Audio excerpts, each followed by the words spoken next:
Today we're going to make the flute mask. We have our fabric already cut out, and it's 2 layers.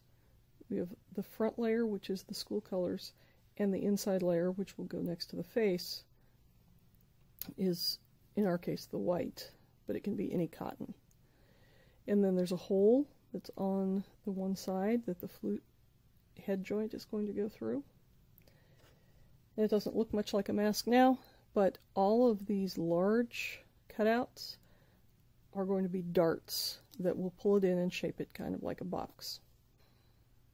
These smaller cutouts here are going to be pleats, but they're also going to be slots where we're going to insert zip ties that will stiffen the fabric and hold it away from the face. So the first thing we need to do on this is we need to have places to insert the zip ties going there, and we'll also have one go down the center, and we also insert a strip of elastic all the way around the mask, and so we need places to insert that in the channel. We also need a nose wire across the top of the mask, and so we want to enter that. So there's going to be a few places where we don't want to stitch. So on the inside layer, because it's easier to see, I'm going to mark down around these pleats. I'm going to make a mark about 1/2 inch down and inside my 1/4 inch seam allowance on either side.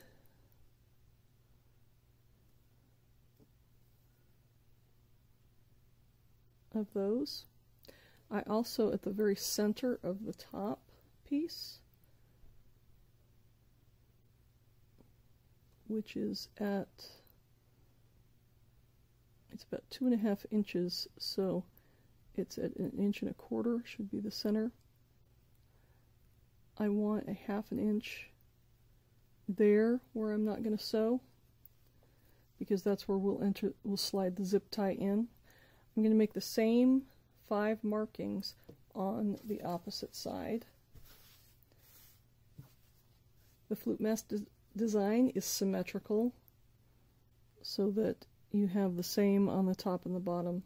So we're going to sew it the same, and then once we put it together we'll determine which is the left and which is the right side, which is the top and which is the bottom.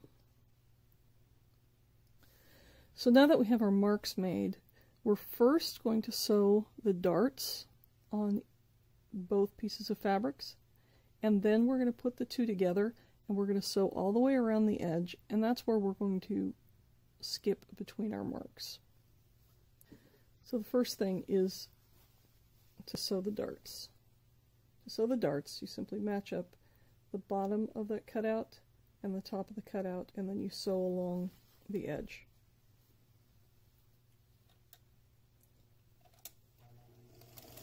Lock your stitches at the bottom where the fold is. Not as important at the top, because when we sew the two pieces together, that will get anchored at that point. Let's see, so you end up having these folds sewn in, which will create the boxy shape. So you continue to do that for all the larger cutouts.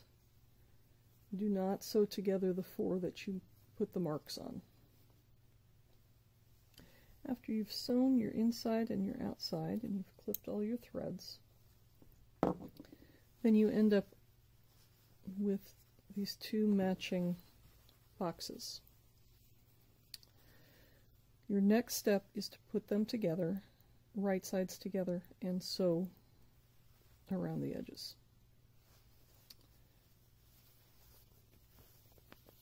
So you want to make sure that you turn one of them right side out and one of them inside out. Make sure you put the holes on the same side so that those match up, and then just insert one into the other.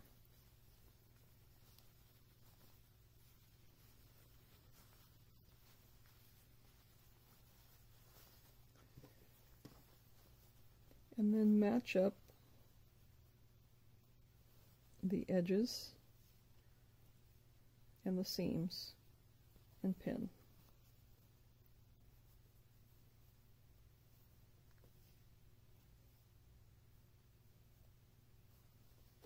And you'll notice we've got the hole on the same side, so that it all matches up. Now we're going to sew all the way around the edge to secure, but we will leave these ends open, and that will be for two purposes. We leave the ends open so that we can turn it right side out, but also that's where we're going to insert the elastic that goes behind the head. And then as you sew, we're going to start and stop around these marks. So you're going to sew across the top here.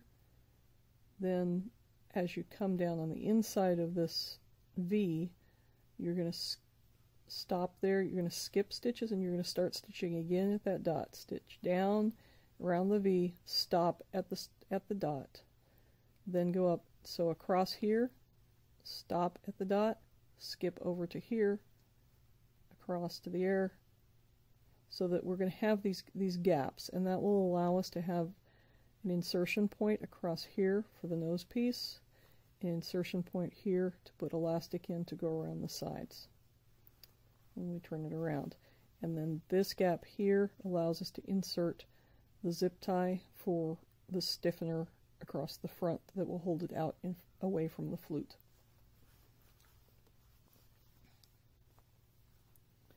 So I'm choosing to start stitching in the top center right on the edge of the one edge of my gap.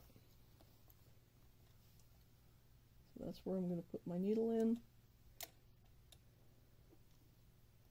That's right there, or approximately there. Back stitch to secure it, stitch to the edge, back stitch. Then you're going to lift your needle, move it down, move your fabric down to where your needle is over that dot you made, that mark you made, and then put your needle down in that dot, back stitch, and go along till you're at the bottom of that V. So you'll see we have no stitching here, just a gap. And we rotate our fabric to come around the other side of that. We're going to stitch up, and then we're going to stop at that next point. Back stitch, lift our needle,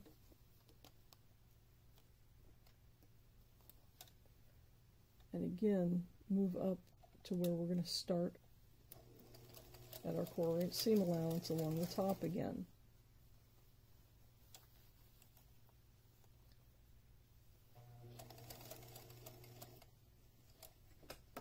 As I come to the seams on our darts, I do raise my needle and turn it so that the fabric doesn't bunch. And then as you come to where to the end where the two darts intersect, you're going to stop about an inch off each side there.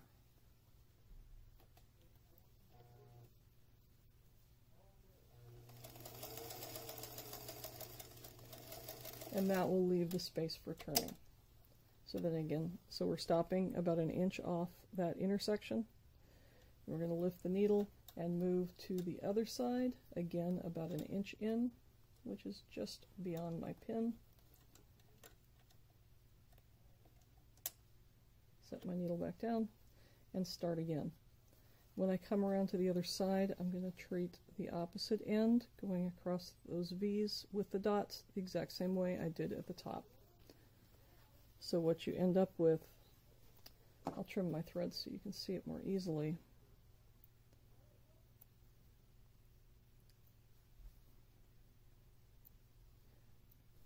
Is that around each of these V's you want to see the stitch line, but then you have the gap on the top and the bottom, and then in the center here my stitch line ends here, and it's going to end on the other side of that, so that I'll have a gap in the center, and that'll be the same on the opposite side.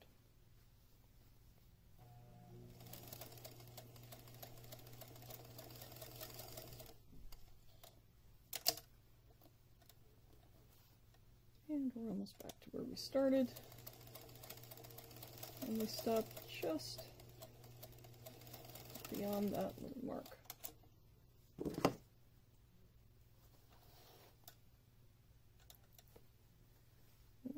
pull it out, clip all your threads, including those in the gaps.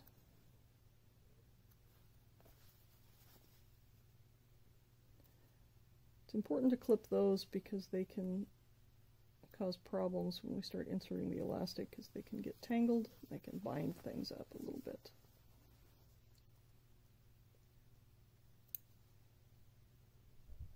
And as you're clipping things, before we turn it, we also want to clip the center of that deep V on all 4 of those so that it'll lay straight.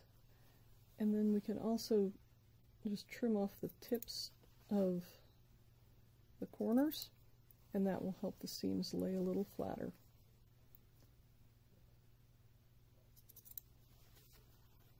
Just be careful not to clip into your stitching.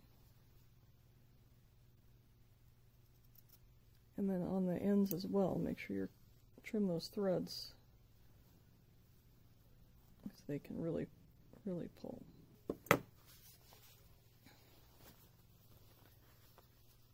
So you'll see I have these gaps here. I've trimmed down into the V, the gaps at the top, both sides of the top of each of these V's, at the top and the bottom, and the gap in the center. Both sides of the top and the center, and both sides of the top.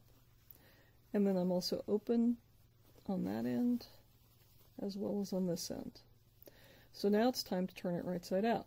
So choose one of the ends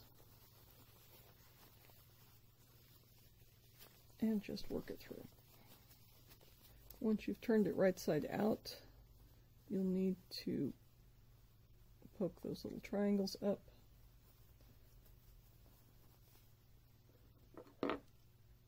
And that's where a stiletto or the backside of your seam ripper or something like that can be helpful. You don't want to use anything sharp because you don't want to poke through the fabric, but just something that can get in there, that's smaller than your finger, that can get in there and help poke those corners up.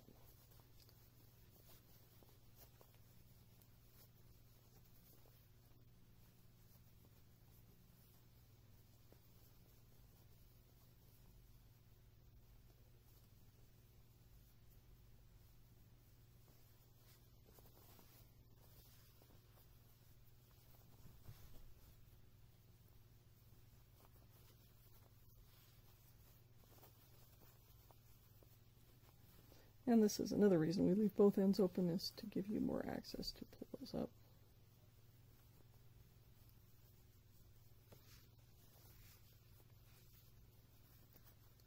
And you'll see here that where we stitched through, there's the opening where we'll be able to insert the nose wire into the nose piece.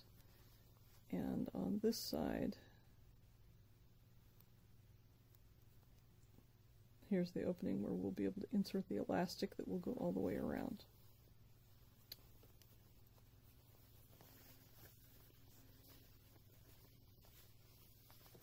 And our holes are lining up.